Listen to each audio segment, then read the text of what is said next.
ओम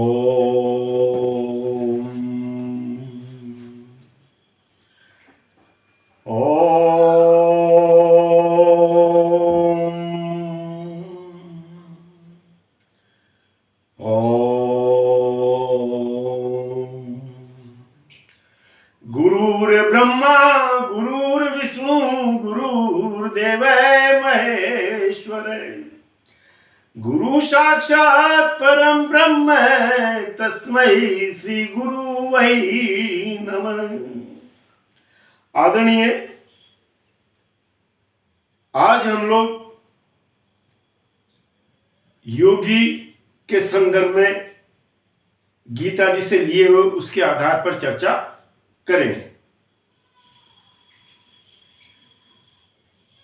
उसमें ध्यान योग के अंदर पहला जो श्लोक आता है वो ये है, अनाश्रित है कर्म फलम कार्यम कर्म करोति च स सन्यासी च योगी च न निराग्निर्न चाक्रिय। इसका अर्थ हम समझने की कोशिश करेंगे।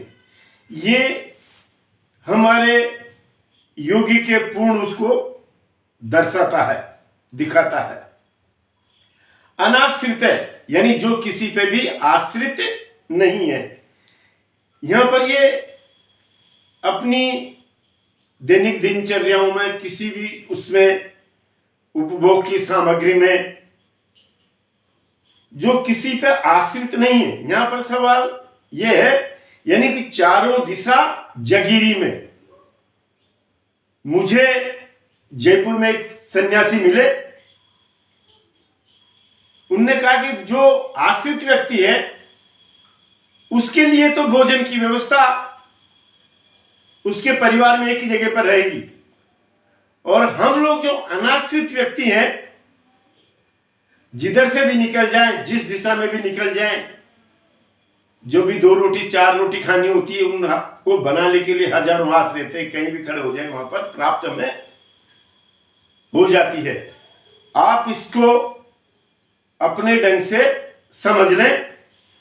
ये हमें निर्बीज समाधि की ओर यही स्थिति ले जाती है। कभी हम निर्बीज समाधि के बारे में जब चर्चा करेंगे तब ये बात अवश्य आएगी। कर्म फलम कार्यम कर्म करोति चे, कर्म फलम कार्य करोति चे, कर्म करोति चे यानी कर्म फल, कर्म के फल को जानते हुए जो कार्य करता है। आप बात को समझ गए होंगे।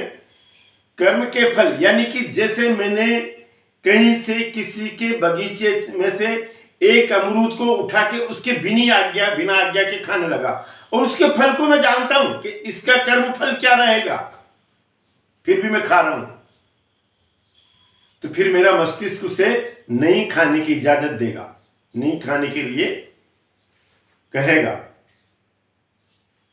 यानी कर्म फल को जानते हुए जो कार्य करता है।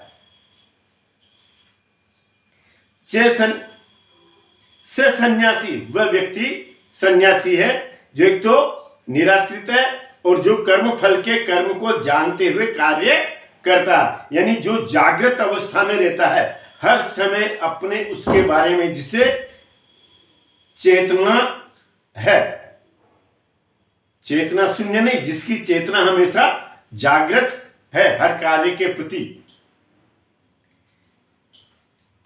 चेने निराग्नि चाक्रिय यानी वह नहीं जो अग्नि का उपयोग नहीं करता है। यानी कि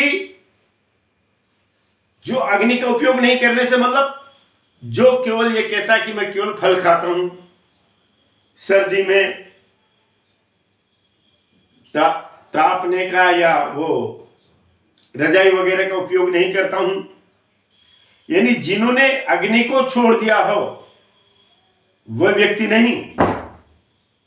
जो पका हुआ भोजन नहीं करता, यानी जो कच्चा भोजन लेता है, मैंने बताया ना फल वगैरह जो लेता है, और जो इस तरह से अपनी जिंदगी को, जो अपने समय को जो इस तरह से व्यतीत करता है, वह व्यक्ति सन्यासी नहीं है। सन्यासी वही व्यक्ति है जो निराश्रित है, जो दूसरों पे आश्रित नहीं है अपनी व्यवस्थाओं के बारे में, और जो अपने कर्म फल को जानते हुए कार्य करता है, वह व्यक्ति ही सन्यासी है, चाहे वो गृहस्थ में रहे, चाहे वो गृहस्थ से बाहर रहे। अपने कर्म फल को जो जानते हुए कार्य करता है वही व्यक्ति सन्यासी है। आज इतना ही। ये अपने गीता जी का प्रथम श्लोक है ध्यान योग का। इसके अतिरिक्त आपके उसमें भी कहीं और इसके संदर्भ में आते हो विचार तो अवश्य अवगत कराएं। नमस्कार।